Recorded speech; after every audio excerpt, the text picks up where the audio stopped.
निर्मल सिंह आलूवालिया। सिख धर्म में केस रखने की हिदायत क्यों देगी?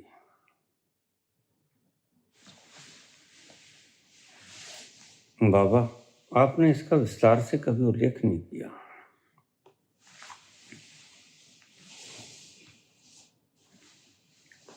कृपया इस प्रश्न को गहरे संदर्भ में समझाने की चेष्टा करें।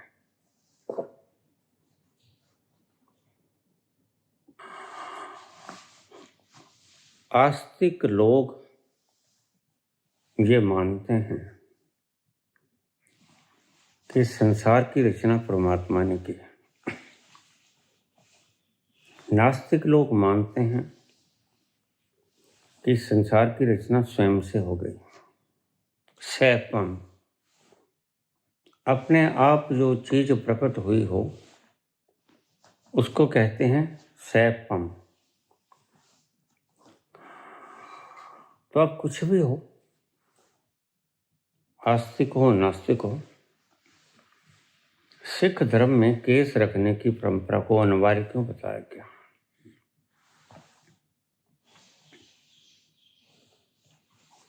अब इसे समझने का प्रयास करें। प्रकृति बड़ी कुशल रचनाकार है।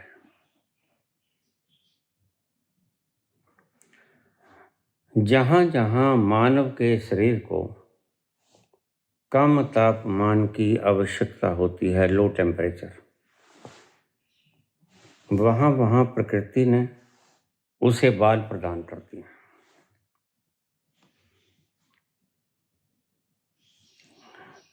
जैसे जब डॉक्टर लोग बच्चा थर्मामीटर को मुंह में नहीं रख सकता तो क्या करते हैं? बगल में लगाते हैं।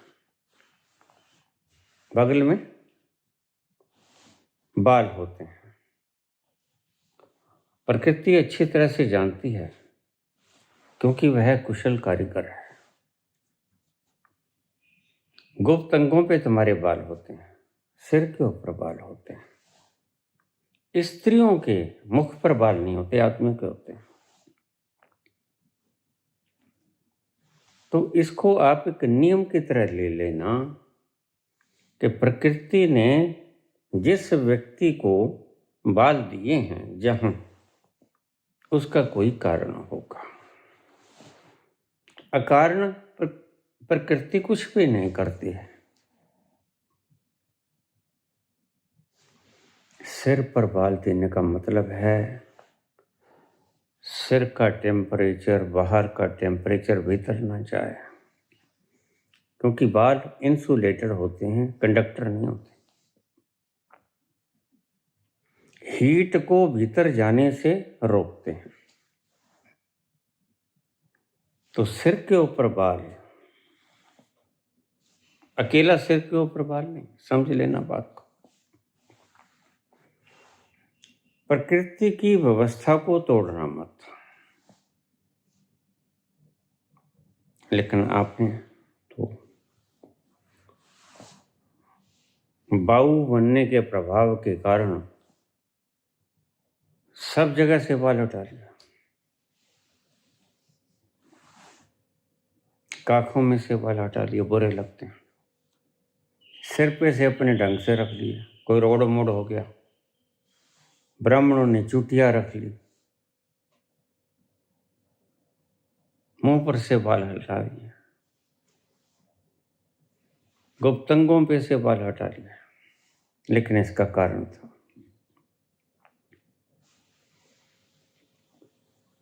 जहां कम टेम्परेचर की आवश्यकता है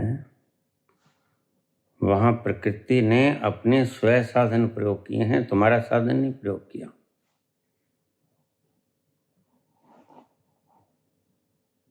तो अगर प्रकृति ने हमें नग्न पैदा किया, बहुत से लोग मुझे कह देते हैं अगर नंगा पैदा किया तो हम वस्त्र क्यों डालते हैं? तुम्हारी मौज है, नहीं भी डालो तो क्या फर्क पड़ेगा, नागा साधु नहीं होते।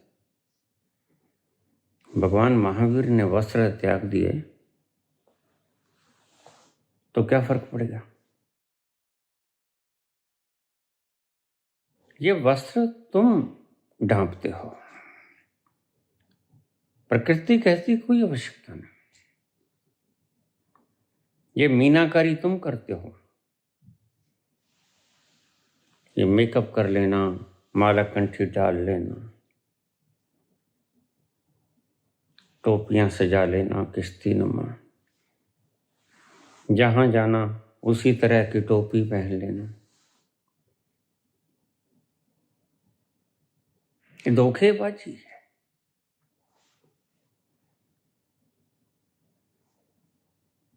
बहुरूपियापन है। प्रकृति ने जिसे जैसा किया उसी रूप में बने रहना, प्रकृति के अनुकूल चलना है। इस संबंध में बहुत से प्रश्न हैं, मैं सारे प्रश्नों को साथ लेके चलूंगा।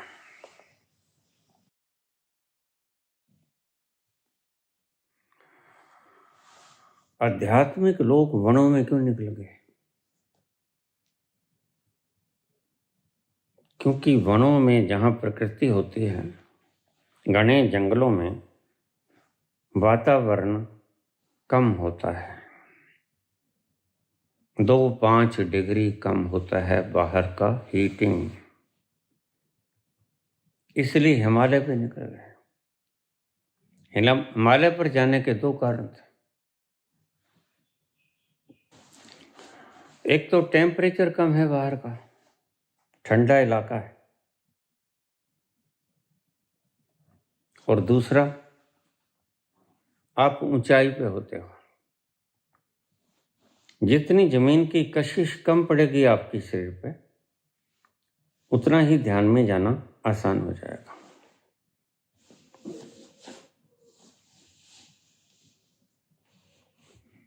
जहां जहां बाल दिए परमात्मा ने, प्रकृति ने, वहां वहां टेम्परेचर कम की आवश्यकता थी, इसलिए बाल दिया। स्त्रियों को मुख के ऊपर कम टेम्परेचर की जरूरत नहीं थी, नहीं तो स्त्रियों के भी बाल दे देता, उसके लिए कोई लिंग भेद नहीं होता। लेकिन स्त्रियों को मुख के ऊपर कम टेम्परेचर की जरूरत नहीं थी, आदमियों को थी, तो पुरुष को बाल दे दिए। पुरुषों को छाती पे बाल दे दिए। कई स्त्रियों के बाल उगने शुरू हो जाते हैं। यह अप्राकृतिक नहीं है। उस स्त्री को मुख पे बाल आने का मतलब, मूछें आने का मतलब, दाढ़ी आने का मतलब, इसको प्रकृति अपने हिसाब से चलती है, तुम्हारे बाऊपन के हिसाब से नहीं चलती।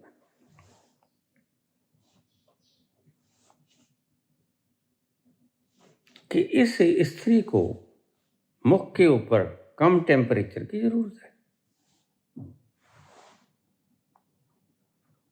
लेकिन तुमने बाल कटवाने शुरू कर दिए, शेव करनी शुरू कर दी। अब ये तुम्हारी व्यवस्था है सुंदर दिखने की, क्योंकि दाढ़ी के ऊपर तुम मेकअप कैसे करोगे? लेकिन करने वाले तो दाढ़ी के ऊपर भी कर लेते हैं। वो सिक्खी का भी अनुसरण करते हैं और काला पीला भी थोप लेते हैं। नहीं, अपने ढंग आजमाए। बाल सफेद हो जाते हैं, हम उनको काला कर लेते हैं। प्रकृति के साथ अत्याचार है, तुम्हें पता ही नहीं, तुम अप्राकृतिक काम कर रहे हो सिर्फ सुंदर दिखने के लिए, और दिखावा आपके लिए बड़ा महत्वपूर्ण हो गया है। शूरवीर नहीं हो, लेकिन छाती जरूर बतानी है कि 56 इंच है। हो कायर, कायर ही तो होते हैं जो हुक्मरानों के चरण पकड़ लेते हैं, माफ कर दो, आगे से नहीं करूंगा। दिखावा अत्यंत महत्वपूर्ण है, और ये भी सही है संत मत से, दिखावा आपको अपने अस्तित्व में पहुंचने की सबसे बड़ी बाधा है। इसलिए जो दिखावा करते हैं, धन का, पद का, गरिमा का, ये सारे लोग, हम कितना जानते हैं इसका दिखावा करते हैं।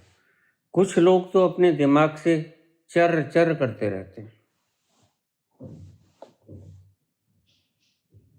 इसलिए मैं तुमसे एक बात कहूं, हमारे जमाने में हमें पहाड़े पढ़ाए जाते थे, 8 का पहाड़ा, 15 का पहाड़ा, 20 का पहाड़ा। आज नहीं पढ़ाया जाता। क्यों? कैलकुलेटर है। जरूर ही न्यूरॉन्स को भरना है। वो जानते थे कि इसकी जरूरत है। आज कैलकुलेटर है, कैलकुलेटर के ऊपर आप उंगली ही तो मारने, फल निकल जाएगा। पहाड़ों को याद करना आवश्यक नहीं।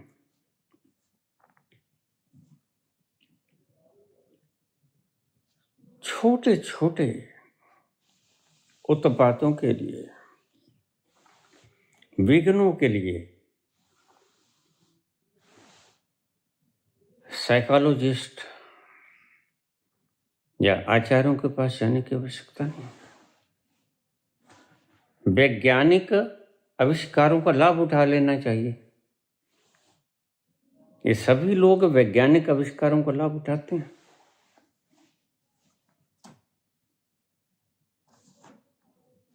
देखिए, कमाल की बात है,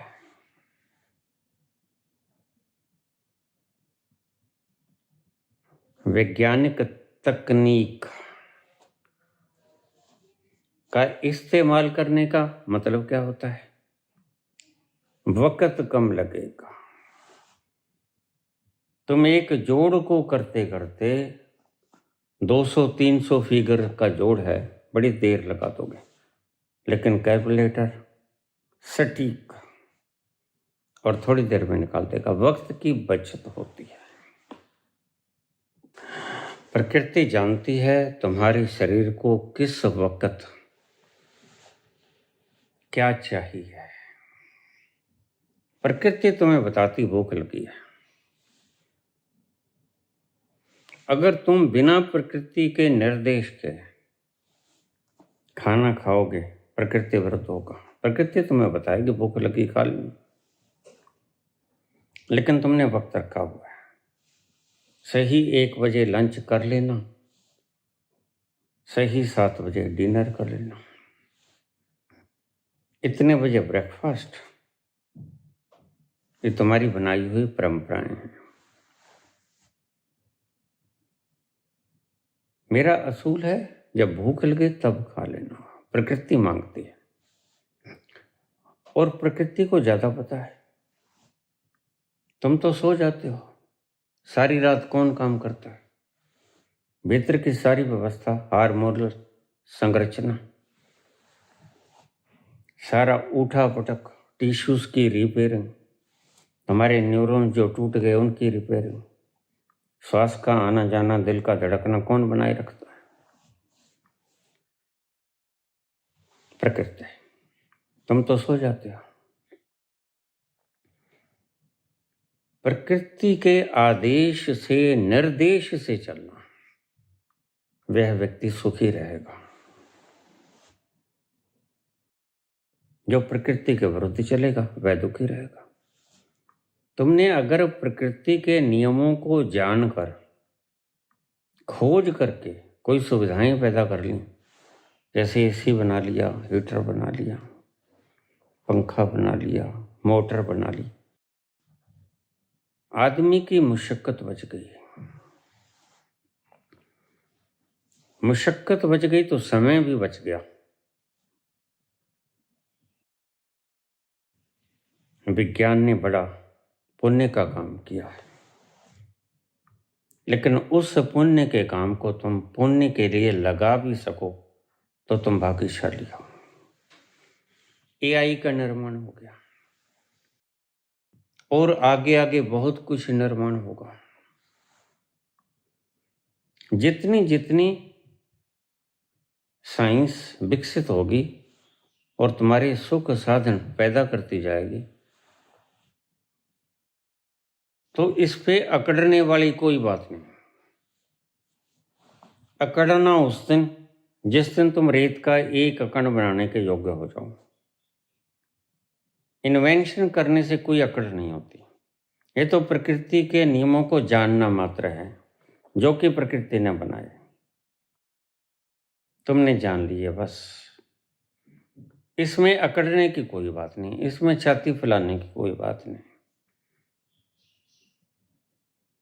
प्रकृति ने जहां जहां बाल दिए,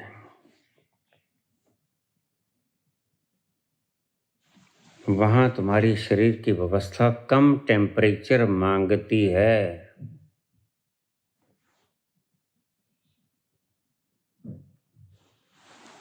लेकिन ये परंपराओं के रूप में आगे चलते रहे। मैंने तुमसे बहुत बार कहा, जब मैं स्नान करता तो माता मेरे गुप्त अंग पर ठंडा पानी डालते। तब तो पता नहीं था, बच्चे थे, नहा लेते। लेकिन अब पता चला कि उसका अर्थ क्या था। वैज्ञानिक कारण तो माता को भी नहीं पता होगा, लेकिन अनुकरण चलता रहा, और अनुकरण ही जरूरी है। साइंटिफिक व्यवस्था पता हो न पता हो, कोई जरूरी नहीं। तुम्हारा ब्रेन नॉलेज से भरा हो, यह कोई आवश्यक नहीं। करते होना चाहिए सही।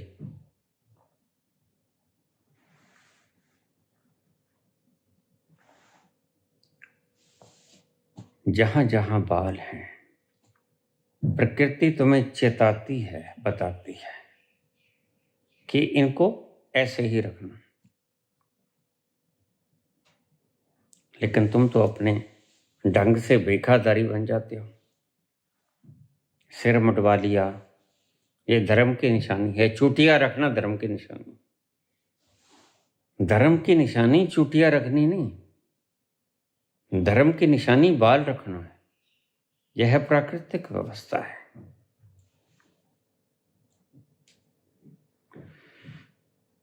और अगर किसी को बड़े बाल दिए तो तुम गुरूर मत करना, और अगर किसी को बाल उड़ा दिए तो तुम क्षोभ मत करना। प्रकृति को ज्यादा पता है। किसी कारण से उसने लंबे बाल दिए होंगे, तुम्हें जरूरत है। किसी कारण से उसने तुम्हारे बाल उड़ाए होंगे, इसके पीछे भी प्राकृतिक कारण। बाल सफेद किए, इसके पीछे भी प्राकृतिक। बाल काले रहे, इसके पीछे भी प्राकृतिक।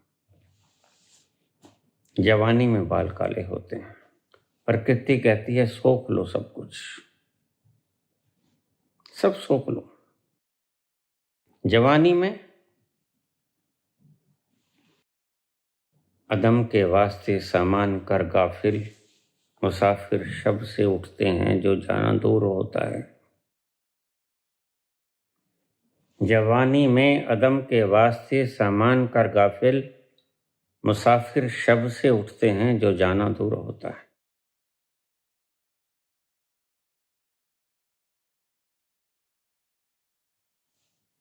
जवानी में इकट्ठे कर लेना, ये काले बाल तुम्हें दर्शाते हैं। सफेद कर देता है परमात्मा, लाल क्यों नहीं करता? क्योंकि सफेद रंग किसी रंग को समाहित नहीं करता। सफेद रंग सभी रंगों को रिटर्न कर देता है। फिर बांटने की घड़ी आ गई। बाल सफेद हुए, बांटने की घड़ी आ गई। 100 हाथों से इकट्ठा कर, 1000 हाथों से बांट दे। जवानी में इकट्ठा कर, बुढ़ापे में बांट दे। जब बाल सफेद होने शुरू हो जाए तो समझ लेना प्रकृति कहती है बांट दो, अब तुम योग्य हुए। और अगर कोई बुढ़ापे में भी प्राकृतिक रूप से बाल काले रहते हैं तो यह कोई गर्व की बात नहीं है। प्रकृति कहती है अभी तुम बांटने के योग्य नहीं हुए। हाँ, प्राकृतिक ढंग से जब तुम चीजों को देखोगे तो समझ में आ जाएगी बात। तुम्हारे गुप्त अंगों पे तुम्हें बाल दिए, कारण वहां टेस्टोस्टेरोन, प्रोजेस्टेरोन, ये हार्मोन जो नहीं बनते थे, कम बनते या कम क्वालिटी के बनते हैं अगर तुम यहाँ पर टेम्परेचर ज़्यादा रख लोगे। नॉर्मल टेम्परेचर 37 डिग्री सेल्सियस होता है।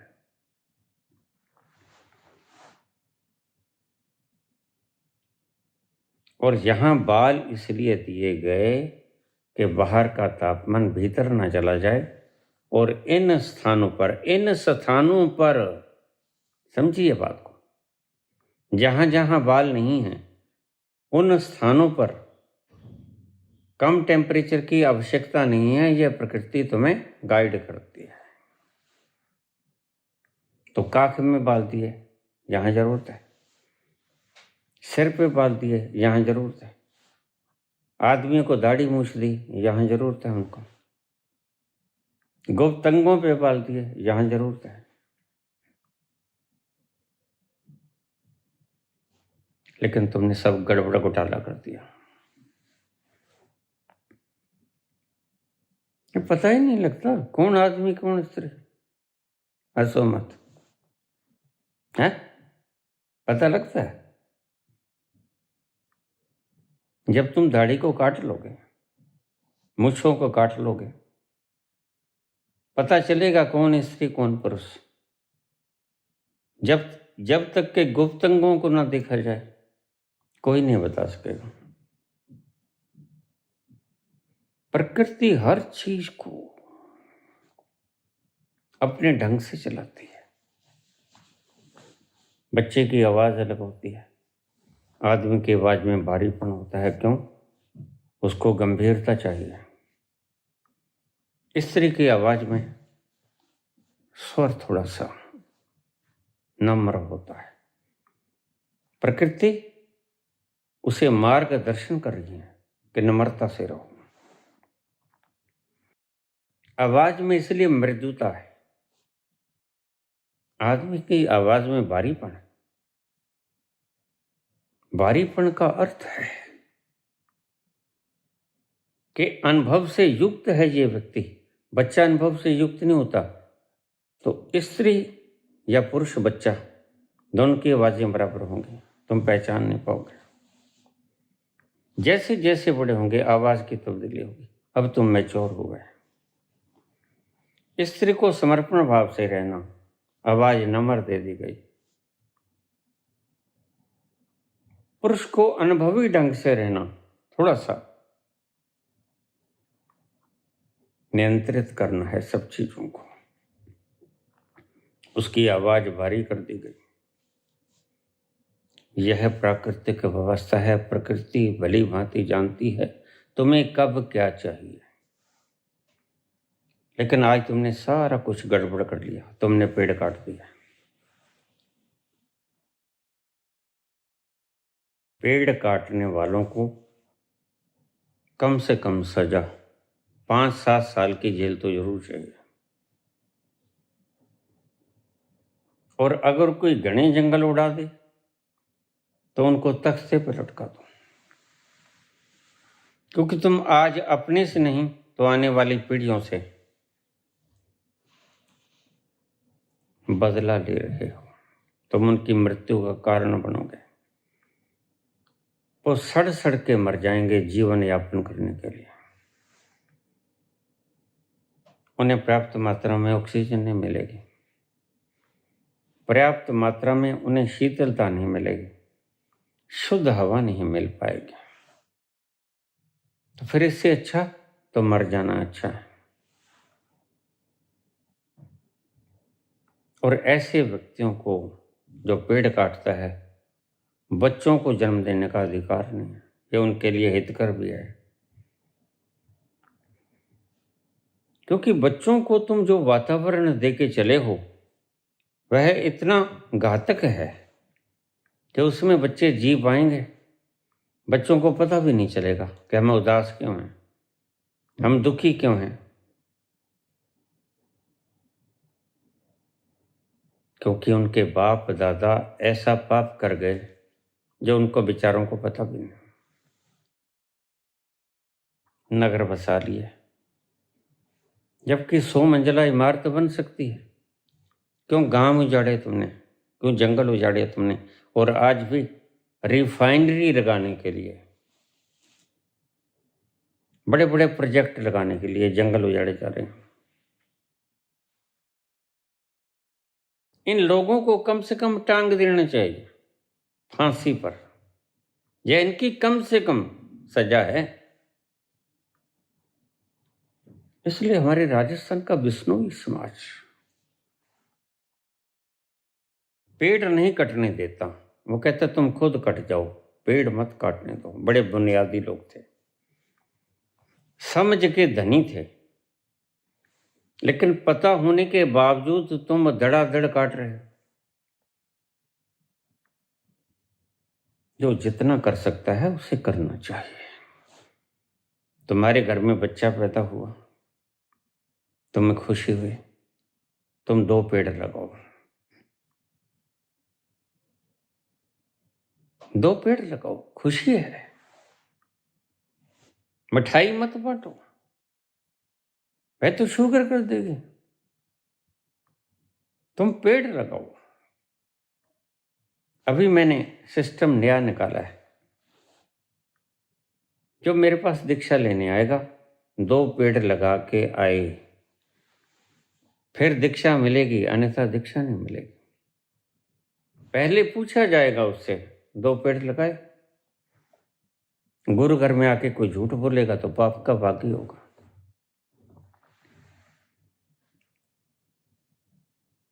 दो पेड़ लगा के आओ, शमशान घाट में लगा दो, अपने घर के सामने लगा दो, किसी बाग बगीचे में लगा दो, पड़ोसी के बाग बगीचे में लगा दो, कहीं लगा दो, सड़क किनारे लगा दो, नहर किनारे लगा दो, बड़े स्थान पड़े हैं।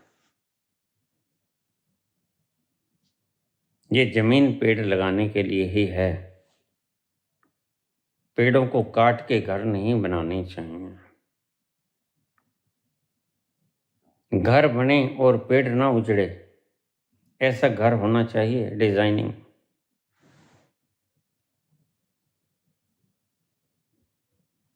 प्रकृति ज्यादा अच्छी तरह से जानती है। प्रकृति ने बाल दिए तुम्हें, क्योंकि दिमाग को 2 डिग्री कम टेम्परेचर चाहिए। उसने ड्राइव करना है भाई सारे शरीर को, वह ड्राइवर है। और ड्राइवर कुशल होना चाहिए, अदरवाइज एक्सीडेंट विल हैपन, दुर्घटना हो जाएगी। तो उसने बाल दे दिया, बाहर से गर्मी भीतर प्रवेश न करे। प्रकृति कुशल कारीगर है, समझदार है, मानव मूर्ख है। मानव अपने ढंग से प्रकृति का इस्तेमाल करता है, जो कि बड़े से बड़ी मूर्खता है।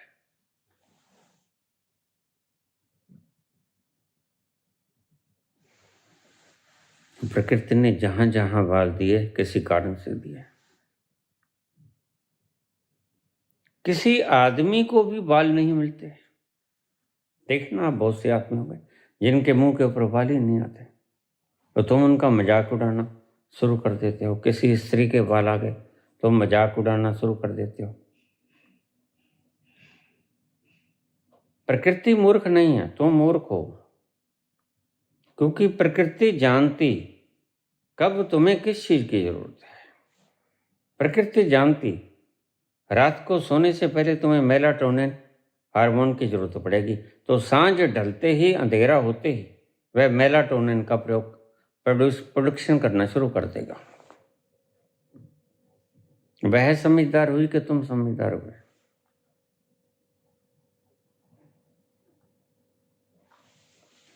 लेकिन तुमने आज व्यवस्थाएं बना ली हैं। यहां बुद्ध पुरुष भी लाफिंग गैस का इस्तेमाल लाफिंग बुद्धा को डिफाइन करने के लिए करते हैं।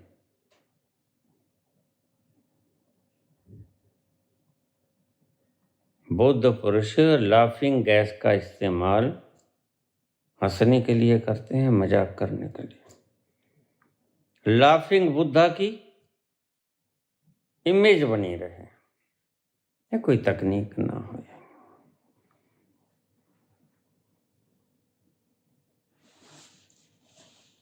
यह तो मूर्खता का काम है,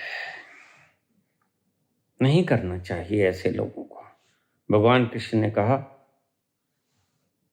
प्रबुद्ध पुरुष ऐसा आचरण करें जो दूसरे व्यक्ति उनका आचरण कर सकें। मुझे कल किसी ने पूछ लिया तो उसको कहते हैं समझदार व्यक्ति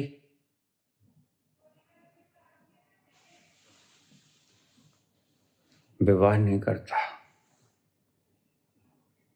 ओशो कहते हैं रमन ने विवाह किया नहीं किया ना। रामकृष्ण परमहंस ने शादी तो की लेकिन बच्चे पैदा किए। कौन कबाड़ा करे?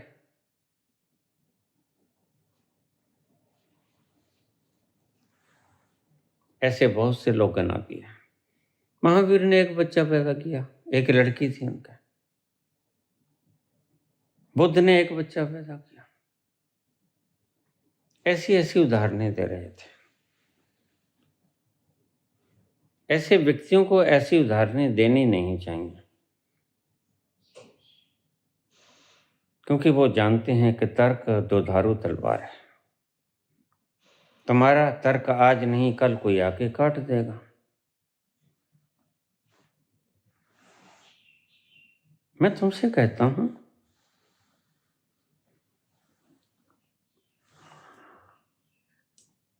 यह जो आज व्यवस्थाएं चल पड़ी है ना, लिव इन में रहने की, बच्चे ना पैदा करो, कम बच्चे पैदा करो। जापान के अंदर जनसंख्या घट रही है, बहुत से देशों में जनसंख्या घट रही है। तो कहते कि ओशो कहते हैं शादी मत करो, मूर्ख लोग शादी करते हैं। तो मैंने कहा छोड़ो, पहले तो ओशो जी से पूछो तुम्हारे पिताजी मूर्ख थे जिसने 11 बच्चे पैदा किया?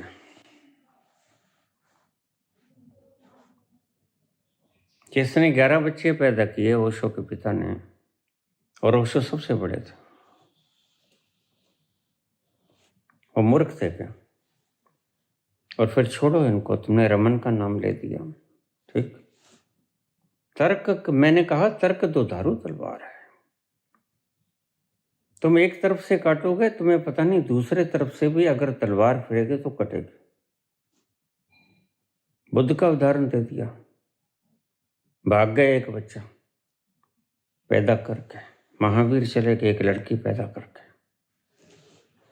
महर्षि रमन की बात कही उन्होंने, नहीं की शादी। और बहुत से बुद्ध पुरुषों की बात कही। कृष्णमूर्ति, मैं किस किस की खाल उधेड़ूं? कृष्णमूर्ति ने गुपचुप शादी की, 3 बच्चे पैदा किए और इससे बड़ा जघन्य अपराध किया कि उसने 3 बच्चे अबॉर्ट करवा दिए।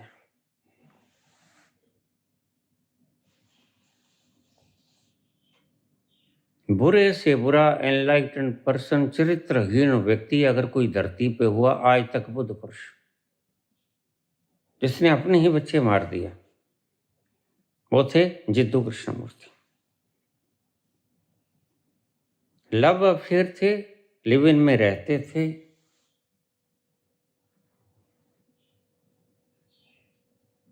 तीन बच्चे, प्रेग्नेंट हुई, अबॉर्ट करवा दिया। लोग मुझसे पूछ लेते हैं, कल ही प्रश्न आया, मुझे समझ नहीं आया बाबा, फिर वह मुक्त क्या हुआ? ये समझ भी नहीं आएगा। मैंने 1000 बार तुमसे कहा है ऐसे प्रश्न मत किया करो जो समझ में आ नहीं सकते। मैं तुम्हें समझा नहीं सकता, तुम समझ नहीं सकते। फिर बातों की लपालप से क्या होगा? मत पूछा करो इससे अच्छा।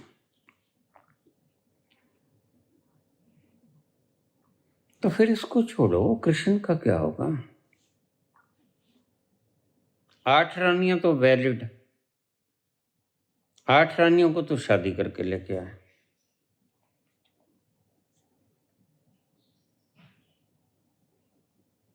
और 16,100 रानियां नरकासुर से छुड़ा के लेके आए। 16,108 रानियों के प्रत्येक के 10 बच्चे, सिर्फ रुक्मिणी के 11 बच्चे, 10 लड़के और 1 लड़की चारुमती। बस कृष्ण के सिर्फ 1 लड़की थी, चारुमती रुक्मिणी से हुई थी। जामवंती से सांब हुए जो यदुवंश के नाश का कारण बने। सिर्फ समझाऊंगा आपको, विस्तार नहीं करूंगा, विस्तार से वीडियो लंबी हो जाती है।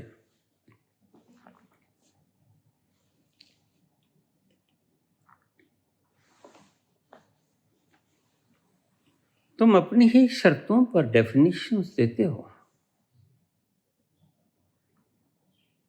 इससे बड़ी मूर्खता और क्या है? लोगों को भ्रम में डाल देते हो। जब भ्रम आ गया ना, लाफिंग बुद्धा को तुम डिफाइन करने के लिए लाफिंग गैस का इस्तेमाल करते हो।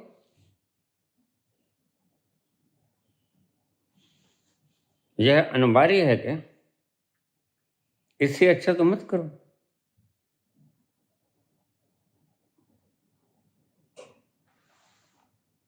अगर तुम डायज़ेपाम की गोलियां खा के, वो भी 90 गोलियां खा के, 5 मिलीग्राम की एक गोली होती है, 450 मिलीग्राम, 450 मिलीग्राम डायज़ेपाम साल्ट भीतर चला जाए, हशर क्या होगा आदमी का? और लोग क्योंकि बुद्धि के तल पे जीते हैं, लेकिन ओशो को समझ नहीं है कि जब लोग कल को इसका व्यवहार देखेंगे, जीवनी देखेंगे, तो फिर पोल खुलेगी तो उनकी समझ में नहीं आएगी। फिर तुम्हारा सब बोला बुलाया सब बेकार हो जाएगा। क्यों ऐसे काम करते हो?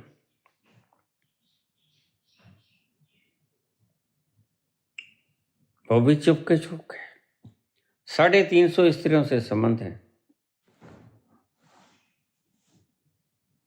यहां पुणे में स्थिर क्यों नहीं रहे?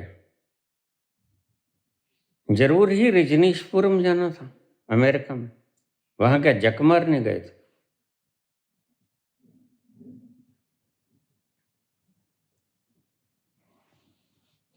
इनके कामों में कहीं ना कहीं दौड़ दिखाई पड़ती है।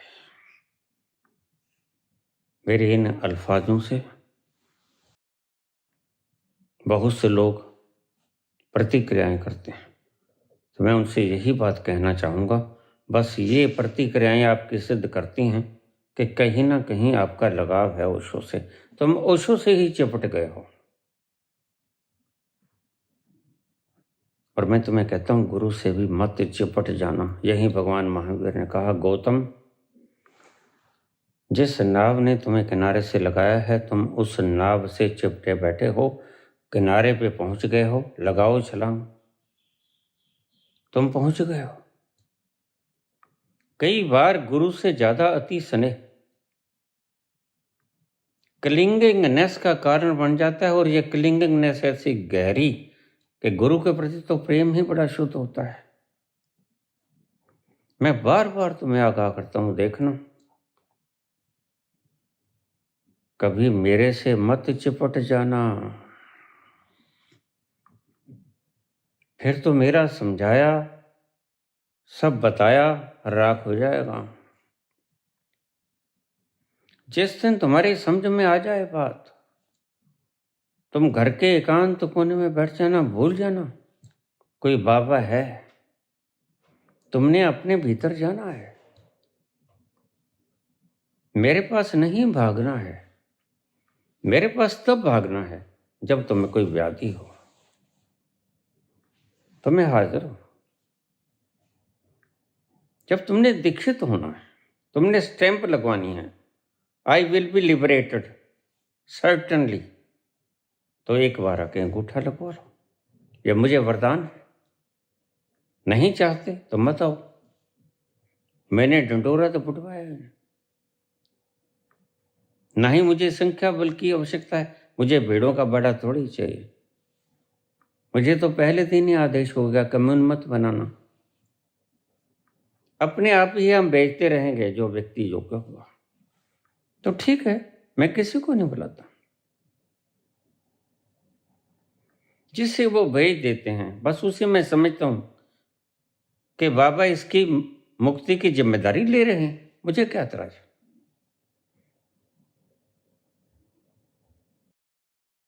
तो लोग मुझे कह देते हैं इतने कम लोगों को आप दीक्षा दे रहे हैं। मैं नहीं दीक्षा दे रहा। दीक्षा देने वाला देता है जो इनका कार्यभार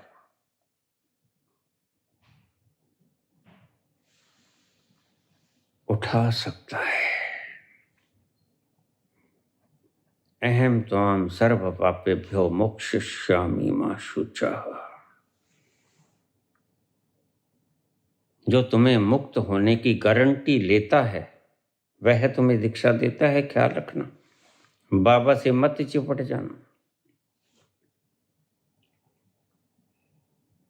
वह जिसने इस रचना को रचा, इन ब्रह्मांडों को रचने वाला, वह तुम्हें स्टैंप लगाएगा। You will be liberated certainly.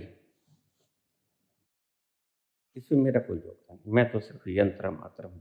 और वैसे देखा जाए तो सभी यंत्र हैं। कृष्ण भी यंत्र हैं, कबीर भी यंत्र है, नानक भी यंत्र हैं, सभी यंत्र हैं।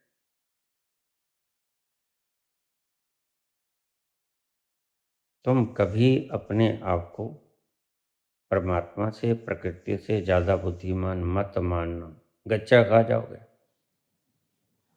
150 साल के मेहमान हो इस तरफ।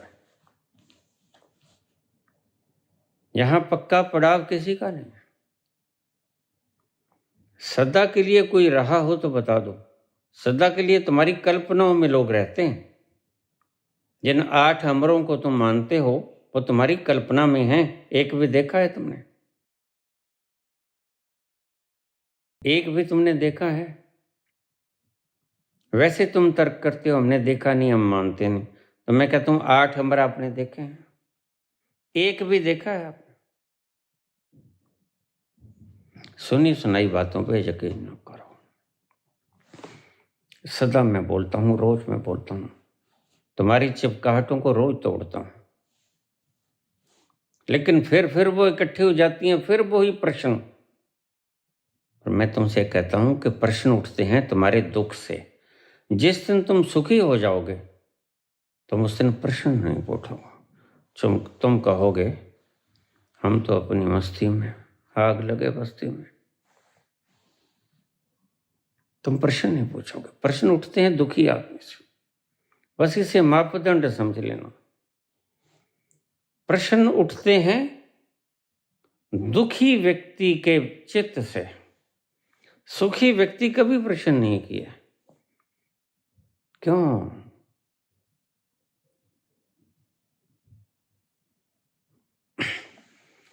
हंस पायो मान सरोवर, हंस पायो मान सरोवर, ताल तलैया क्यों डोले, मन मस्त हुआ फिर क्यों बोले। जिसका मन मस्त हो जाता है वह क्यों प्रश्न करेगा? प्रश्न करने के लिए बोलना जरूरी है। इसलिए मैं कहता हूं तुम्हारे प्रश्न तुम्हारे दुख से उपजते हैं। इस दुख को दूर कर दो किसी तरह। दुखी तुम हो, मेरा क्या लोगे? दुखी रहना है तो तुम्हारी स्वतंत्रता है और तुम्हारी मौज है। बस मुझे तुम्हारे ये लटके चेहरे अच्छे नहीं लगते हैं। इसे मेरी करुणा समझ लो, इसे मेरा वात्सल्य ममत्व समझ लो, इसे मेरा प्रेम समझ लो। मुझे ये लटके हुए गंभीर चेहरे अच्छे नहीं लगते, लंबे चेहरे अच्छे नहीं लगते। खुशनुमा मिजाज अच्छा लगता है। तुम प्रश्न करते हो, अपने आप में बुद्धिमान बनते हो। तुम्हें पता नहीं कि प्रत्येक प्रश्न दुख की उपज है, दुख की उपज है प्रत्येक प्रश्न। और तुम इसीलिए भी प्रश्न पूछना बंद ना कर देना कि बाबा कहेंगे कि तुम तो दुखी हो। नहीं नहीं, ये फिर और गलती हो जाएगी। प्रश्न पूछना, अगर तुम दुखी हो तो प्रश्न उठे, सहज है प्रश्न पूछना। लेकिन मैं कहता हूं जिस दिन दुख मिटेगा उस दिन प्रश्न भी मिटेंगे। समाधि का मतलब यही होता है, जहां प्रत्येक प्रश्न का समाधान मिल जाता है, प्रश्न रहता ही नहीं। मुझे बहुत से लोगों के कमेंट आ जाते हैं, बाबा आपने इतनी गुत्थियां खोली, इतना बंडा फोड़ा इन पाखंडियों का, प्रश्न बचा ही नहीं, क्या पूछें। तो मैंने कहा भीतर बैठ जाओ, एकांत कमरे में अपने होने का लुत्फ उठाओ, फिर क्या देखते हो। यही तो थी बाधा, यही तो था शूल। अगर ये शूल निकल गया तो दर्द हट गया, तुम आराम क्यों नहीं करते घर में बैठ कर। अपना कर्तव्य कर्म करो और उसके बाद आके स्नान ध्यान करके बैठ जाओ, आनंद से बैठ जाओ, खाली फुर्सत के लम्हों का लाभ उठाओ।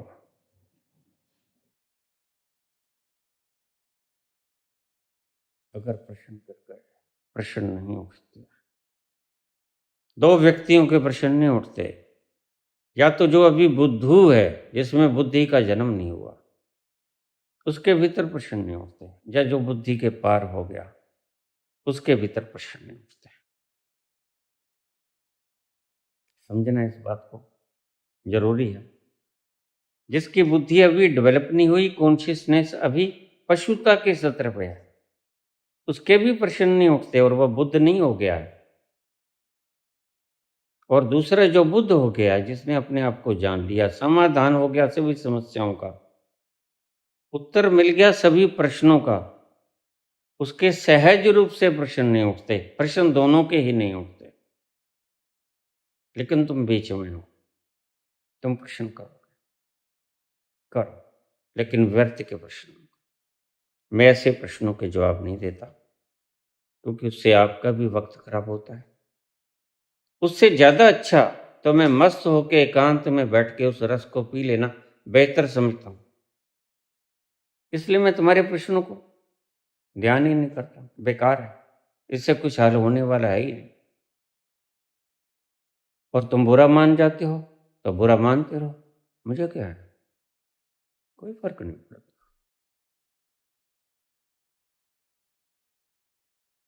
तुम्हारा बुरा मानने से या अच्छा मानने से मेरा कुछ बिगड़ता नहीं, कुछ बनता नहीं। मैं सिर्फ तुम्हारे कल्याण के लिए हूं।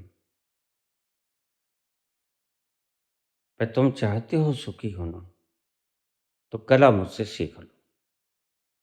तुम चाहते हो दुखी रहना, तो बने रहो कल्याण भाव।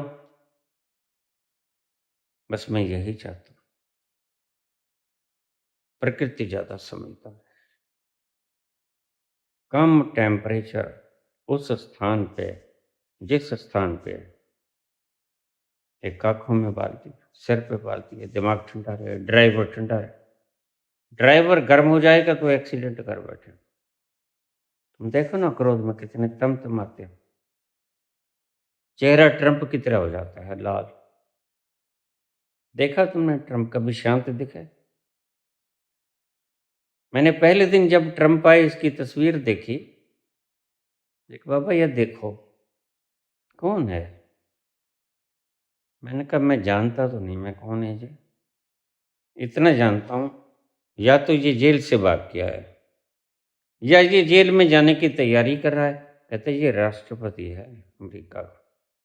मैंने कहा नर्क बना देगा जहां बैठे। और तुम देख लेना। तुम्हारी बॉडी लैंग्वेज बता देती है तुम क्या हो। समझने वाले समझ जाते हैं, तुम्हारे चलने से, तुम्हारे एक दर्शन से पता चल जाता है। और हमारे पास तो तकनीक है ऑरा देखने की, तुम्हें पूछने की जरूरत नहीं। मुझे लोग कह देते हैं बाबा तुम दीक्षा दे देते हो, नाम नहीं, दाम नहीं, ठिकाना नहीं, कुछ भी तो नहीं पूछते। मैंने कहा तुम्हारा ऑरा मुझे सब बता देता है, जो तुम बताना नहीं चाहते वो भी बता देता है। तुम्हारा बोलना तो गलत भी हो सकता है, तुम्हारा बतलाना तो तुम ज्यादा छुपाओगे, थोड़ा बताओगे, लेकिन जब तुम मेरे सामने बैठ गए मुझे सब पता चल गया। फिर मैं पूछूं क्यों? मैंने किसी से पूछा? बामुश्किल 2-3 व्यक्तियों से जिंदगी में पूछा हो, लाखों में से, उसका कोई कारण रहा होगा। मुझे पूछने की आवश्यकता नहीं, मेरे पास वो पैमाना है, मेजरमेंट है। मैं तुम्हारा ऑरा देख के पहचान जाता हूँ। अक्कड़बाज का ऑरा मुझे पता चल जाता है, वो कैसे चलता है, तानाशाही की चाल। मैं ऐसे ही नहीं बोला करता, मुझे कोई दुश्मनी थोड़ी। मैं विश्व का मित्र हूं। मैं दूसरे शब्दों में कहे कि मैं विश्व हूं। मैं मित्र कह दो, मालिक कह दो, विश्व कह दो, अखंड कह दो, मेरा ही प्रसार है सब कहीं।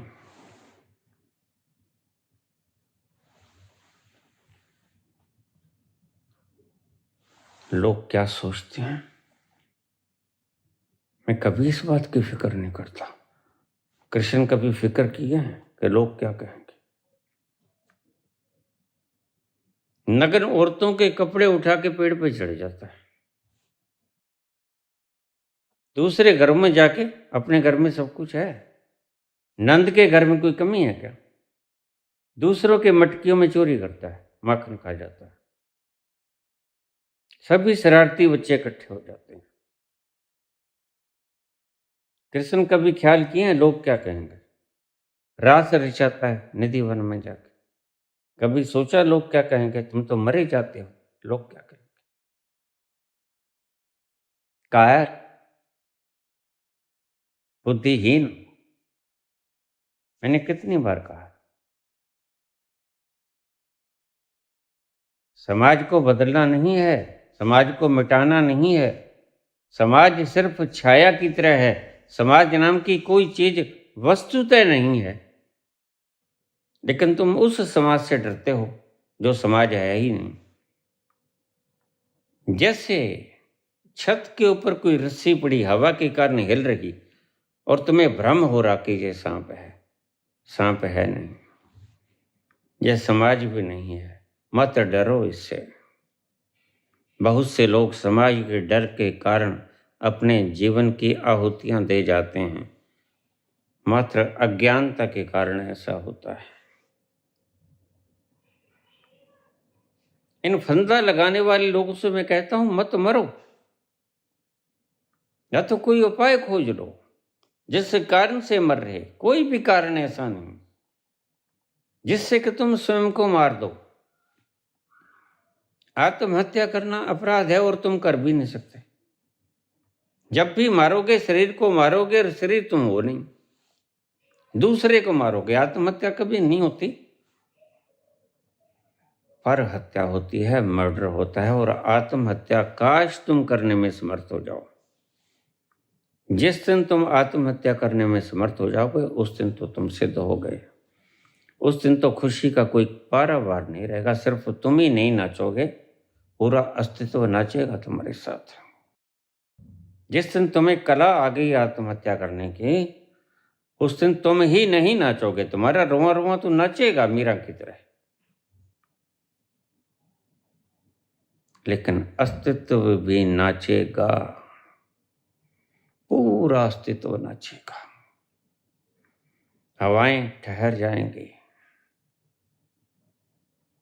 बाग बगीचे खुशबुओं को फैलाना शुरू कर देंगे, कोयल मधुर कंठ से गाएगी, वीणा के तार पड़े पड़े छनकेंगे, मधुर राग उचेरेंगे, तुम्हारे हृदय की वाणी आनंद से झूम उठेगी, तुम्हारा रोआ रोआ काया कल्पित हो जाएगा। काश तुम आत्महत्या करने में समर्थ हो जाओ, लेकिन कहाँ कर पाते हो। आत्महत्या करने के मूढ़ता में तुम शरीर की हत्या कर देते हो जो तुम हो नहीं, इस यंत्र को मार देते हो। भला रथ तुम हो, रथ को मार देना, गुस्से में मोबाइल को पटक देना है? तुम जब गुस्सा होते हो, मोबाइल का कोई कसूर होता है? तुम उसे पटक देते हो। इस बेचारे का क्या कसूर भाई? कुर्सियों को तोड़ देते हो, इसका क्या कसूर बेचारे का? गुस्सा तुम्हें आ रहा है, इसका निदान करो।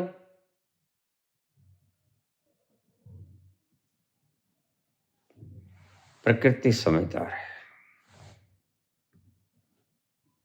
इसीलिए कम तापमान को ब्रह्म मुहूर्त कहा गया था। सुबह सुबह तुम्हारी बॉडी का टेम्परेचर 36.1 होता है। वह ब्रह्म मुहूर्त है। मैंने बहुत बार तुम्हें कहा है, अगर तुम ध्यान में गहरा जाना चाहते हो तो ब्लड प्रेशर को घटा लो, 70/110 कर लो, टेम्परेचर को घटा लो। ज़्यादा टेम्परेचर में तुम नहीं जा पाओगे, वो विधि कोई दूसरी है, तुम्हें बताऊंगा उसके लिए। पूछा है, सूफी कंबल लेके धूप के सामने बैठते हैं, वो भी बताऊंगा, लेकिन अभी इस प्रसंग को पूरा कर लेने दो मुझे। सुबह सुबह ब्रह्म वेला क्यों कही गई? कोई अमृत नहीं बरसता सुबह सुबह।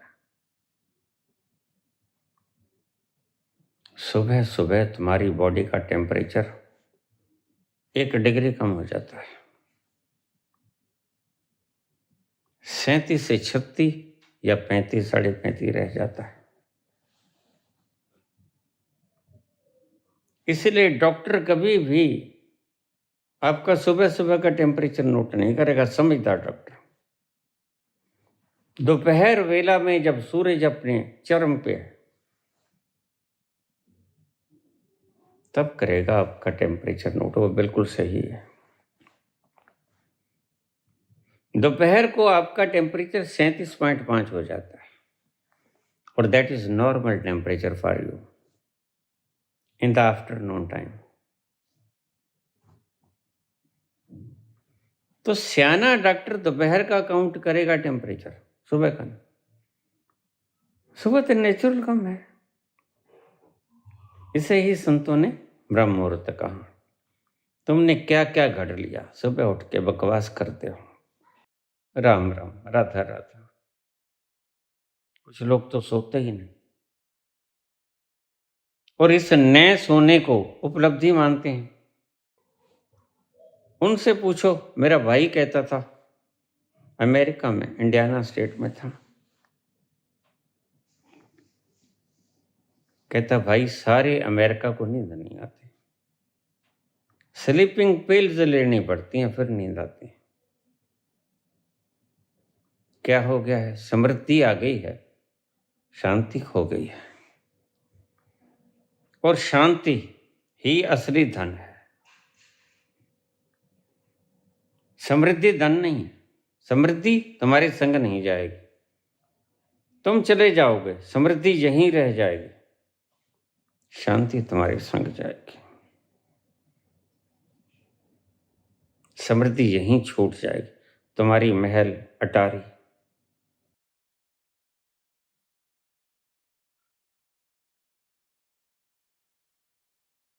तुम टूट जाते हो, झुकते नहीं।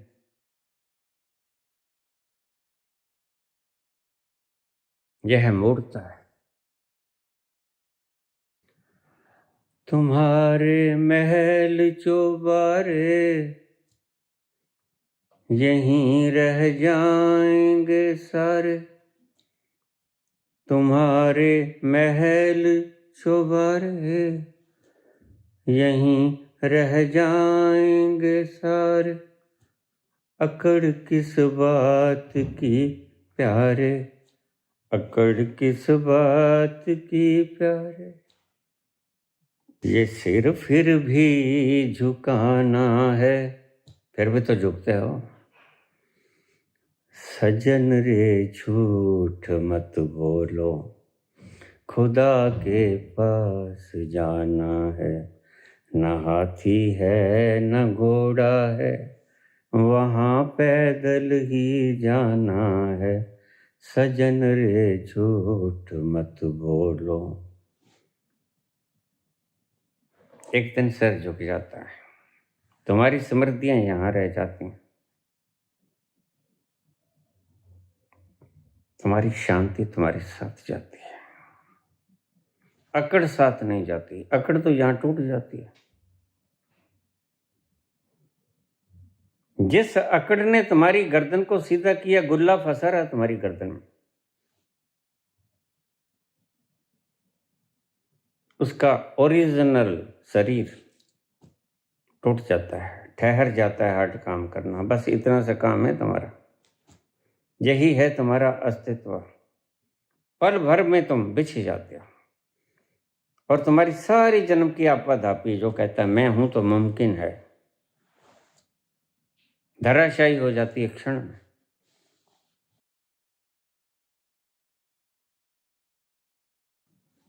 कितने लंबे चौड़े प्लान बनाते हो।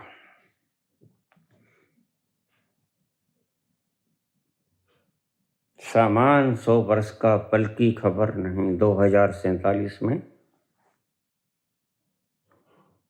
हम विकसित देश हो जाएंगे, अगले पल का पता है तुम्हें? थो थे तुम्हारे बोल सच्चाई से नहीं आए, झूठे हो, झूठ से ही तुम्हारे वक्तव्य आते हैं। उसका तो पल का भी नहीं। मिट्टी दया बंदिया तू कादा करें मान होए,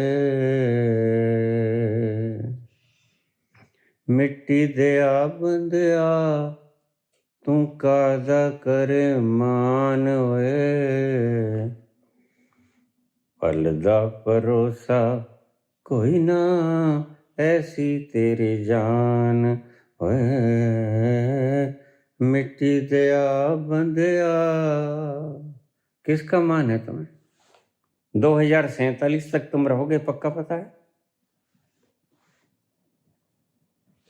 ईसा मसीह सड़क के किनारे खड़े भीख मांग रहे हैं। किससे? परमात्मा से, जो सबको देता है। दाता दे लेंदा तक पा, जुगा जुगंतर खाई खा। उससे मांगता है, लोगों से नहीं मांगता। O God provide me food, I am hunger. मुझे भोजन देते हैं, भूख। दोपहर का भोजन देते हैं।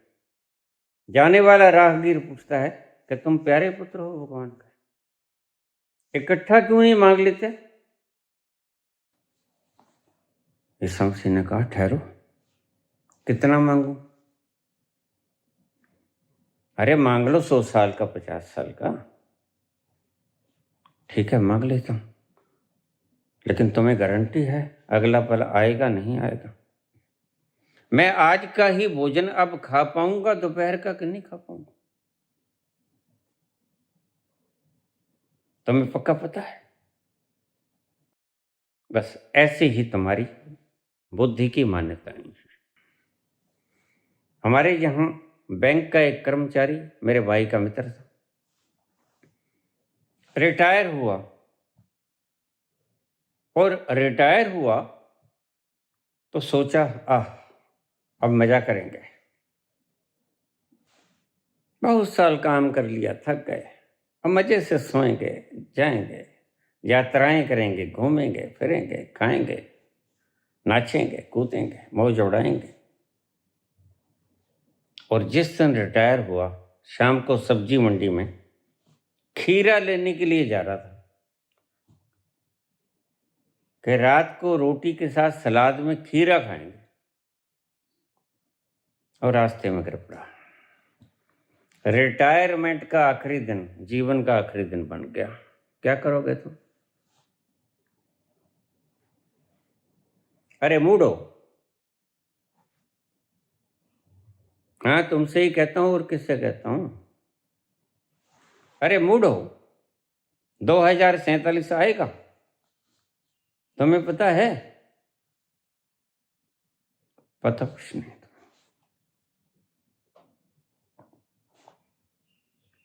सामान 100 वर्ष का, पल की खबर नहीं। हम सपनों का भारत सजाएंगे, विकसित भारत बनाएंगे।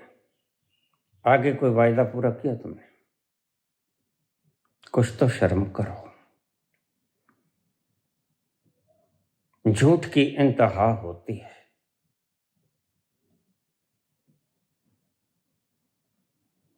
मुझसे लोग प्रश्न कर लेते हैं, मेरे निजी जीवन का प्रश्न कर लेते हैं, बाबा क्या पता तुम रोटी खाते होगे भीतर बैठे। मैंने कहा फिर खाता हूँगा, तुम्हारे का लेता हूँ। मुझे कोई पाबंदी लगी है?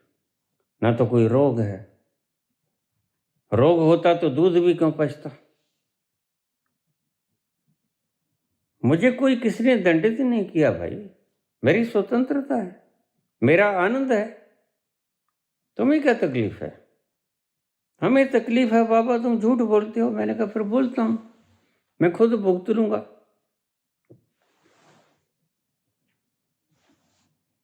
मेरे जीवन के कृत्यों को मत देखो, किसी के भी जीवन के कृत्यों को मत देखो।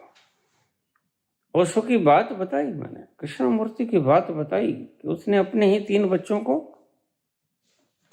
अबॉर्ट कर दिया। लाफिंग गैस का इस्तेमाल करके लाफिंग बुद्धा की बात करते हैं ओशो।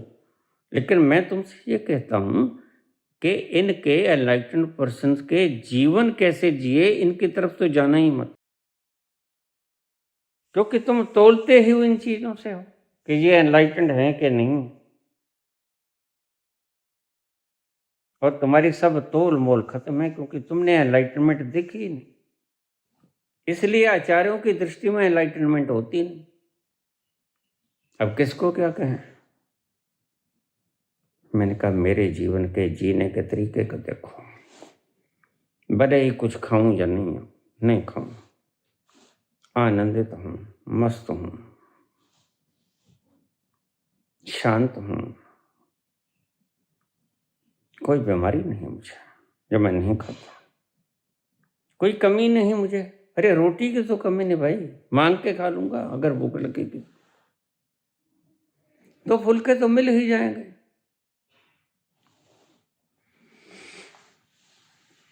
और तुम ना दोगे तो भगवान से मांग लूंगा, क्योंकि मैं जानता हूं कि वो है।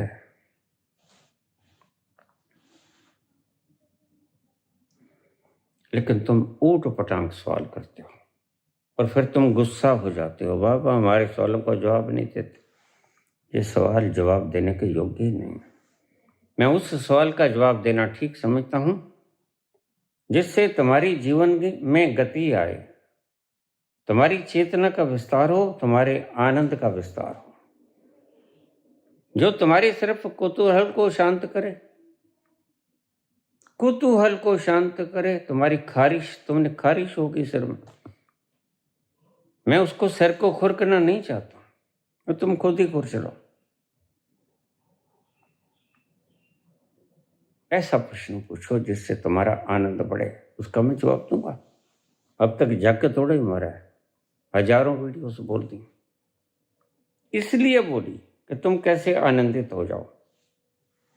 किसी के चरित्र की तरफ देखना ही मत, बस वो देखना कि जिंदगी कैसे जिए, इससे पता चलेगा उनकी एनलाइटनमेंट का, जिंदगी के जीने का ढंग क्या था। अब ओशो कहते हैं कि समझदार पुरुष बंधते नहीं, तो फिर कबीर का क्या होगा? कबीर तो लोई के साथ रहे, बड़े प्रेम से रहे। लड़की भी थी, लड़का भी था, नानक का क्या होगा? श्रीचंद और देव, श्रीचंद और लक्ष्मण चंद, 2 बेटे थे उनके, उनका क्या होगा? जरा भी बंधन नहीं बना। मैं तुमसे कहता हूं, सुन लो, अब थीम समझ लो। कोई इधर उधर से आचार्यों की तुम राय मत लो।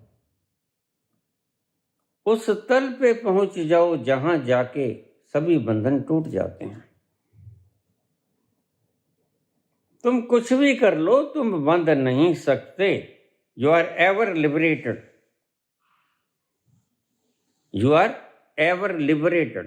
तुम सदा से बंधनहीन हो, यह जान लो। फिर तुम्हें किसी गीता की, उपनिषद की, अष्टावक्र गीता की या किसी अन्य प्रकार के वेद उपनिषदों की आवश्यकता नहीं पड़ेगी। शास्त्रों से नहीं जानना है, अपनी जिंदगी के प्रश्न तुम शास्त्रों से पूछते हो, ये उचित है? नहीं। जिंदगी के प्रश्न जीवन से पूछो, भीतर अंतस से पूछो, अंदर उतर के 2 तल आएंगे। पहला तल आएगा जहां आपको निर्देश मिलते हैं। अब ध्यान से समझ लेना इन बातों को। वैसे तो एक एक शब्द, कल ही मुझे कमेंट आया, बाबा आपकी एक वीडियो सुनने में 10 दिन लग जाते हैं। मैंने कहा कम, जिस दिन मेरी एक वीडियो पूरी सुनने में तुम्हें जिंदगी लग जाए और फिर भी तुम्हें समझ ना आए, तो तुम समझ लेना तुमने से ही सुना मुझे। अभी तो तुम रोज सुन लेते हो। जिस दिन ऐसा वक्त आ जाए कि तुम्हें एक वीडियो पूरा जन्म भर तुम सुनते रहो, उसकी समझ ना आए, बस तुम समझ लो कि तुम ज्ञानी हो गए। समझ में वो आता नहीं। तुम बंधनों का फिक्र कर रहे हो, शादी कराएं ना कराएं, बच्चे पैदा करें ना करें। ना तो बुद्ध ने सोचा, ना महावीर ने सोचा। ये बाहर के क्रियाकलाप हैं। ना कबीर ने सोचा और कृष्ण ने तो बिल्कुल ही नहीं सोचा। मेरा आदेश तो यही है, जिनकी परवरिश कर सको उतने बच्चे पैदा करो। मुसलमान 4 धर्मपत्नियों को संभाल सकता है तो 4 शादी कर लो। और तुम एक को भी नहीं संभाल सकते, देखो कितने कायर हो गए। एक पत्नी एक पति को संभाल नहीं सकती, तुम इतने कमजोर हो गए हो। तुम निर्बंध हो सदा से, ये जानो। बंधन तुम्हें छू नहीं सकता। अरे देखो भाई, जिसकी व्याख्या कृष्ण करते हैं, नैनम छिदंती शस्त्राणि, शस्त्र जिसे काट नहीं सकता, अग्नि जिसे जला नहीं सकती, वायु जिसे सुखा नहीं सकती, पानी जिसे गला नहीं सकता, तुम वो तत्व हो, तो फिर तुम्हें बंधन कैसे बांधेगा? जिसे आग नहीं जला सकती उसे बंधन बांध लेगा, जिसे शस्त्र नहीं काट सकता उसे बंधन बांध लेगा। क्यों इधर उधर फिरते हो? इनका तो धंधा है,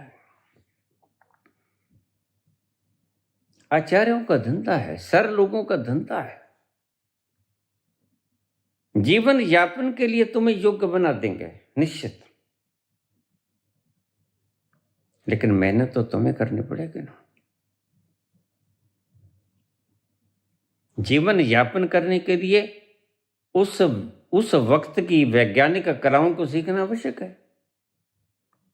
जब तुम पांवों पे स्टैंड हो जाओ, उसके बाद गृहस्थ के बाद फिर सोचना शुरू करो। जब आधे बाल काले हो जाएं और आधे बाल सफेद, तो प्रकृति तुम्हें आदेश करती है, निर्देश देती है कि अब तुम संसार में भी रहो, परमात्मा की तरफ ख्याल भी करो, परमात्मा का भी चिंतन करो और बच्चों की भी देख रेख करो। अपना अनुभव बच्चों को बांटो।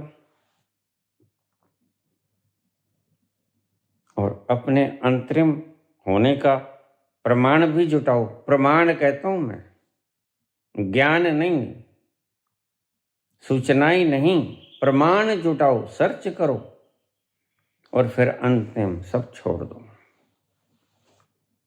संसार को भी छोड़ दो और परमात्मा को भी छोड़ दो। संन्यास्त हो जाओ। अब न परमात्मा चाहिए न संसार चाहिए। भलो भयो हरि विसरो, सर से टली भला। जैसे थे तैसे भय, अब कुछ कहा ना जाए। फिर तुम हरि को भी छोड़ दो। ये स्टेप बाय स्टेप कदम है।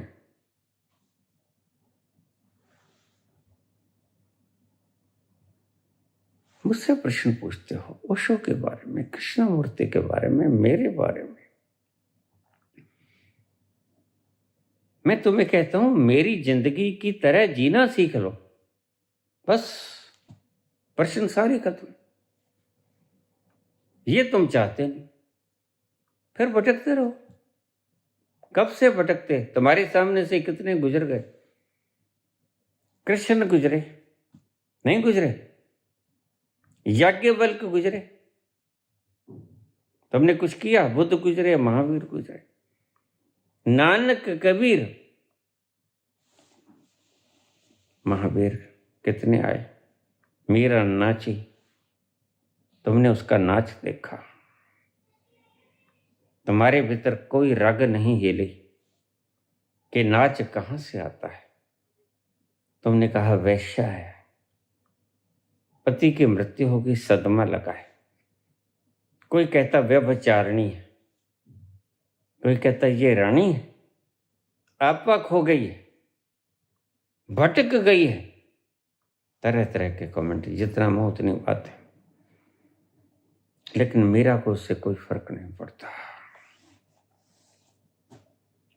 मीरा तो ऐसी लगी लगन, मीरा हो गई मगन।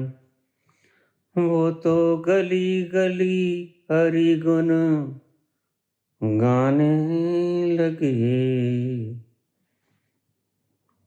महलों में पली बन के जोगन चली। मीरा रानी दीवानी कहाने लगी।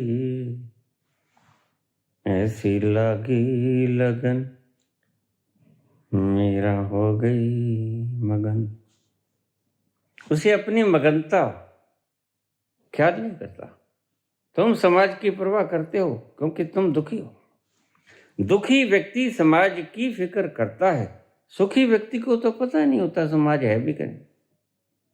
मीरा को समाज का पता ही नहीं। मीरा को तो अपना आनंद दिखता है। वो गाकर जो छलकने लगी है भर के, और मीरा उस आनंद मस्ती में नाचती है। बस उसे तो ये पता है।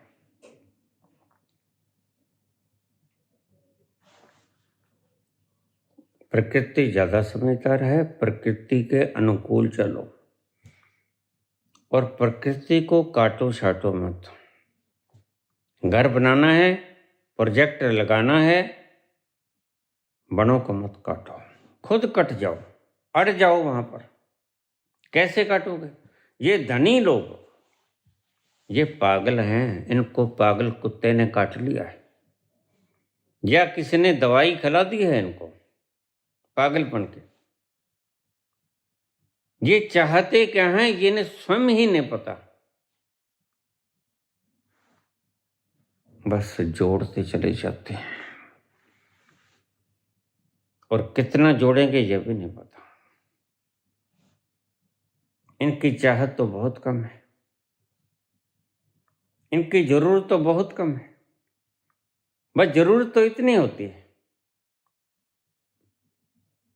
अभी कल ही मेरा बेटा कह रहा था, बाबा आपने 2 बार दूध लेना शुरू कर दिया, 3 बार से। कम से कम 3 बार तो रखो। 300 ग्राम दूध एक बार लेते हो, 3 बार में 900 ग्राम दूध लेते हो। जिंदगी चल रही थी, चलो ठीक। अब तुमने 600 ग्राम कर दिया। मैंने कहा इससे चल जाता है शरीर।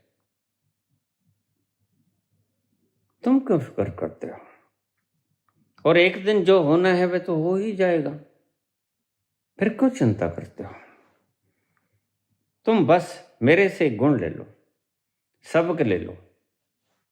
वो ले लिया, जो कुछ बाकी है वो सब बांट के जाऊंगा। तुम ये फिक्र मत करो मैं क्या खाता हूं। सच में पूछो तो मुझे खाने की कुछ आवश्यकता नहीं, मैं बहुत तत्व हूं। मुझे कुछ जोड़ने की आवश्यकता नहीं, क्योंकि सब कुछ मेरा है। मुझे शक्ति संचारण नहीं चाहिए, क्योंकि सारी शक्ति ओमनीपोटेंट हूं मैं। यहां दूसरा कोई है ही नहीं। इसीलिए सब इच्छाएं मिट जाती हैं संत की। क्यों? क्योंकि सब कुछ उसका ही तो है। इसमें और कुछ जोड़ा जाता ही नहीं, जा सकता ही नहीं। फिर जब जोड़ा ही नहीं जा सकता तो जोड़ने की कवायद वो क्यों करेगा? इसलिए कृष्ण कोई कवायद नहीं करते हैं।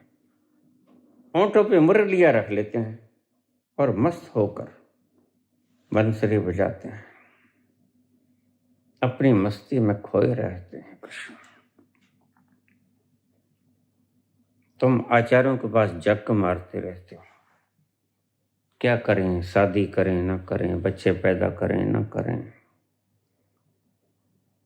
और कृष्ण मजे से उस तल पे चले जाते हैं जहां बंधन नाम की कोई चीज नहीं, जहां आचार्य भी नहीं पहुंचे तुम्हारी, जिससे तुम राय ले रहे हो। वो खुद ही बंधे हुए हैं। जो प्रचार कर रहे हैं वो मुक्त हो गए क्या? उनके जीवन से देखो तुम, उनका जीवन प्रमाण है। कृष्ण का जीवन अपना प्रमाण है। तुम उदाहरण देते हो, ओशो उदाहरण देते हैं।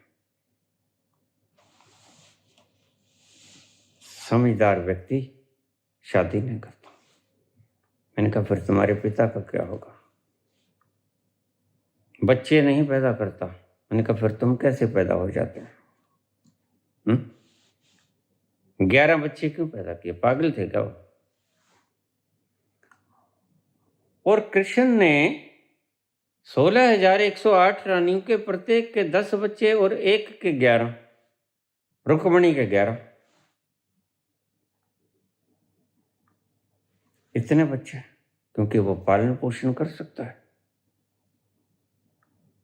अगर मुसलमान 4 बीवियों को संभाल सकता है, 20 बच्चों को संभाल सकता है, तो मजे से पैदा करे, तुम्हें क्या एतराज? अगर नहीं संभाल सकता तो वो मूर्ख है। अगर उनको ठीक से शिक्षा, व्यवस्था, चिकित्सा,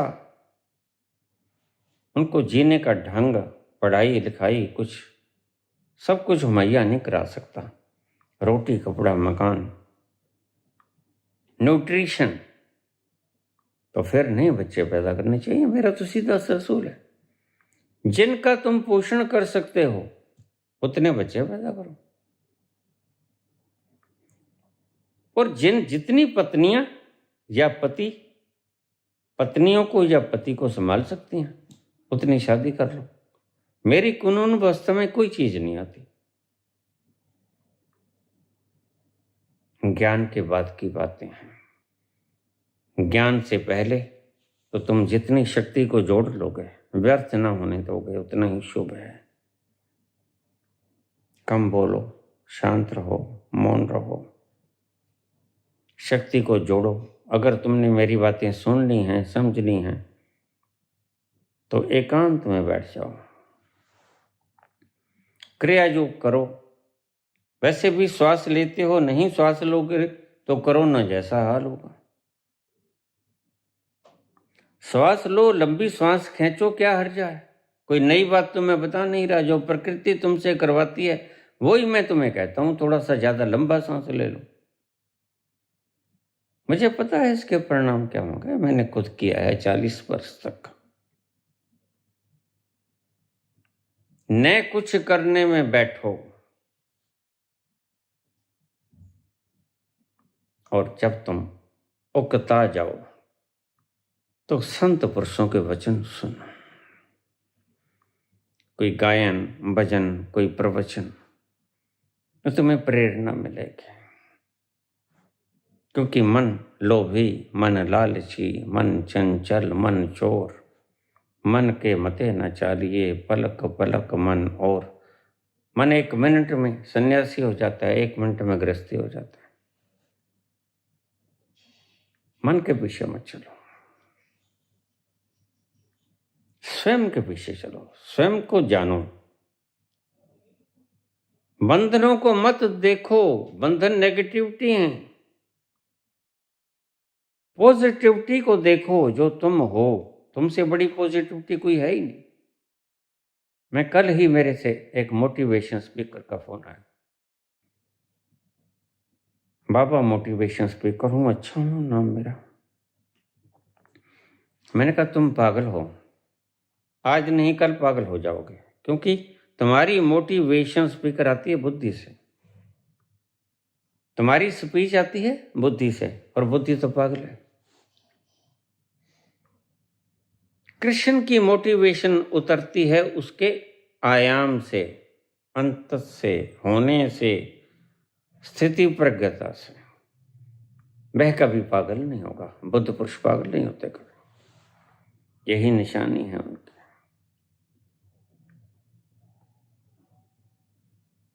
बुद्ध पुरुष के भीतर से आती है मोटिवेशन।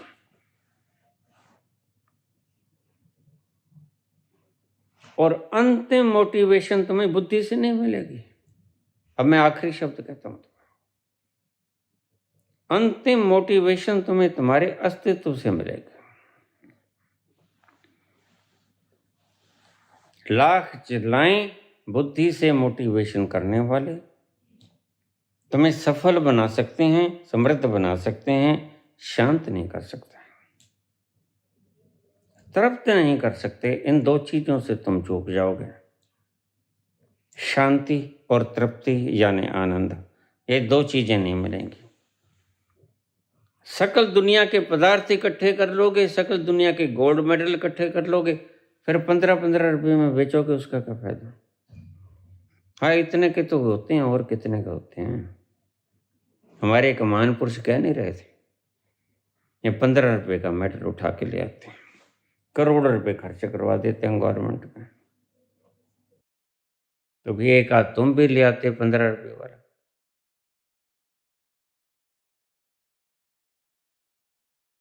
यहां से तो बच जाओगे। अब तो घबरा के ये कहते हो कि मर जाएंगे, अगर मर के भी चैन न पाए तो किधर जाओगे। यहां तो बच गए तुम, क्योंकि कानून खरीद लिया, क्योंकि इलेक्शन खरीद लिया, व्यवस्थाएं खरीद ली, संस्थाएं खरीद ली। यहां से तुम जीत जाओगे। क्या होगा आगे भी तो जाना होता है, वो तुम्हें पता नहीं। और इसी मूढ़ता के कारण तुम ऐसे उपद्रव करते फिर रहे हो।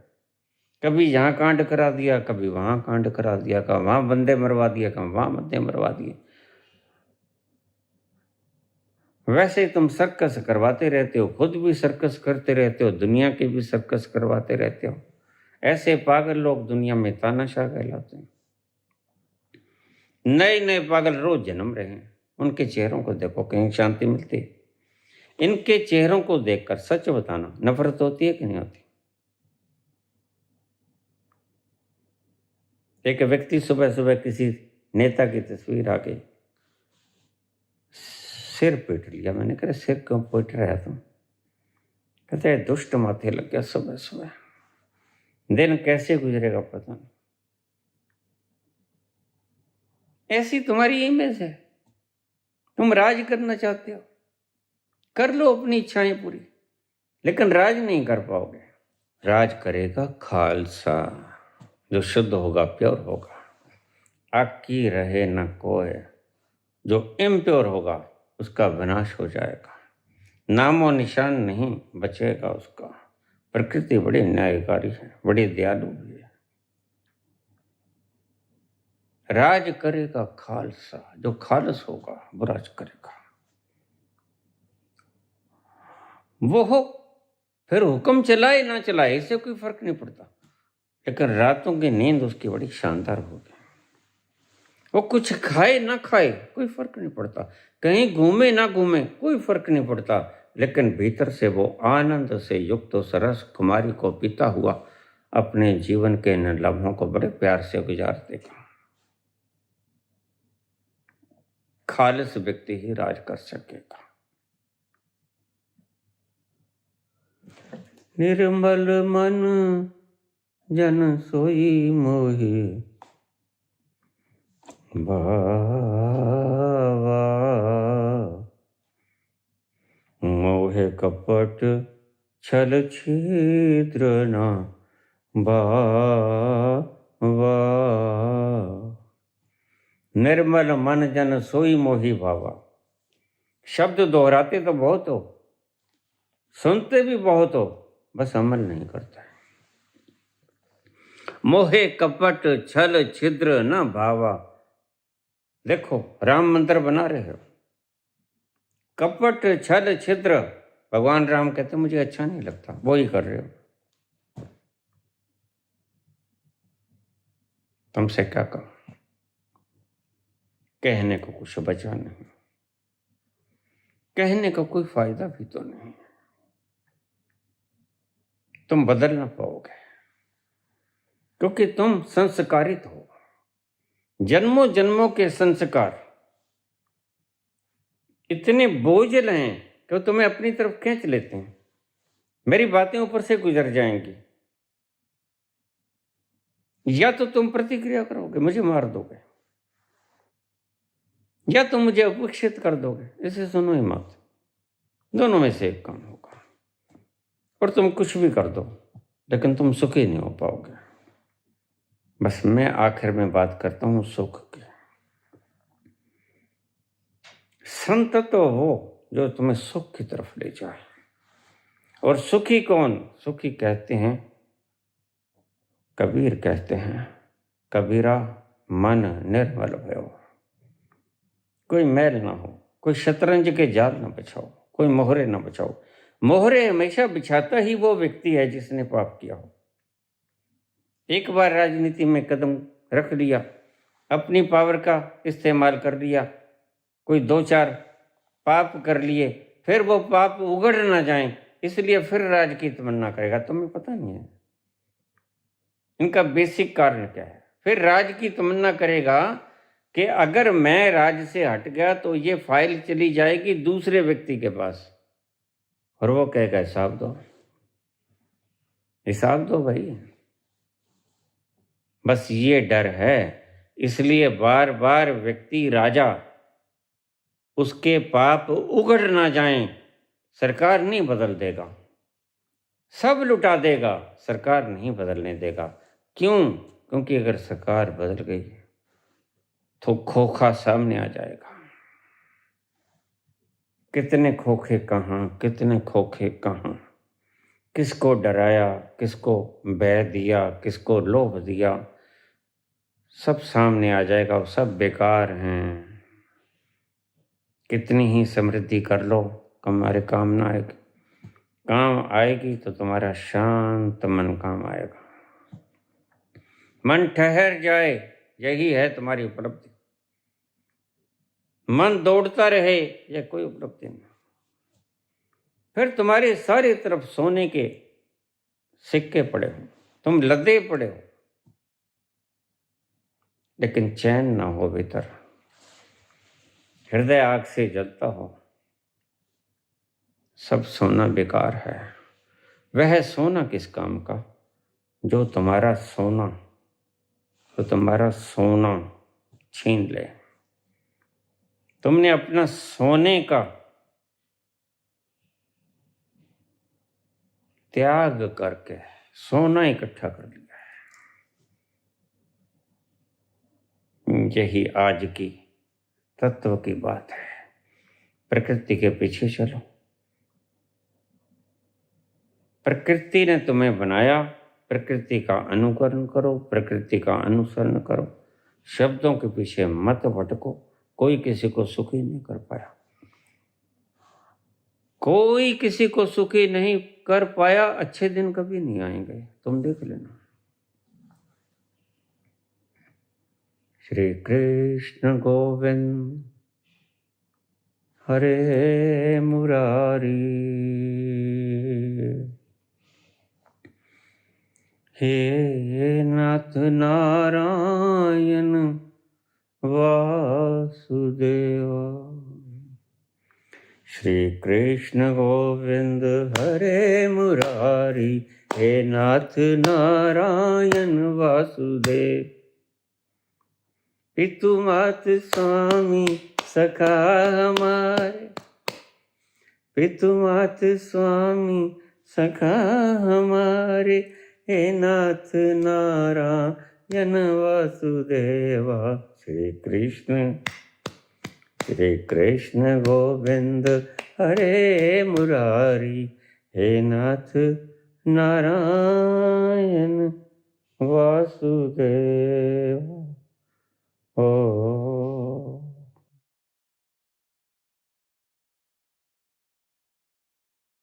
धन्यवाद।